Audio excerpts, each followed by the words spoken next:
Hello મિત્રો, welcome back ધરતીસ kitchen.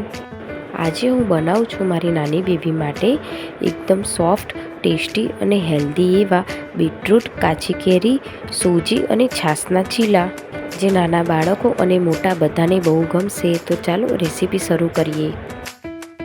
સૂજી નાના બેબીના પેટ માટે સારો સ્ત્રોત માનવામાં આવે છે। સૌપ્રથમ એક બાઉલમાં 1 કપ સૂજી લઈશું। હવે તેમાં ફ્રેશ છાશ લઈને સરસ મિક્સ કરી લઈશું। આ મિક્સચરને 10 થી 15 મિનિટ માટે રેસ્ટમાં મૂકી દઈશું, જેથી સૂજી ફૂલીને સોફ્ટ થઈ જાય। હવે એમાં શેકેલા જીરુંનો પાવડર ઉમેરી લઈશું।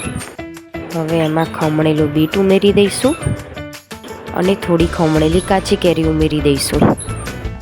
હવે ગરમ થયેલા તવા ઉપર થોડું ઘી લગાવીને ગોળ રાઉન્ડમાં બેટરને ફેલાવી દઈશું। બંને સાઈડ ગોલ્ડન થાય ત્યાં સુધી કૂક કરી લઈશું। લો, તૈયાર છે સોફ્ટ, હેલ્ધી અને ટેસ્ટી એવા બીટરૂટ અને કાચી કેરીના ચીલા। મારી બેબીને તો બહુ જ ગમ્યા, તમે પણ જરૂર ટ્રાય કરજો।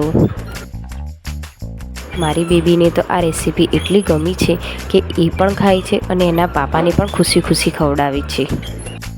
જો તમને આજની રેસીપી ગમી હોય તો વિડીયોને લાઈક કરો અને ધરતીસ કિચન ચેનલને સબસ્ક્રાઈબ કરવાનું ભૂલતા નહીં।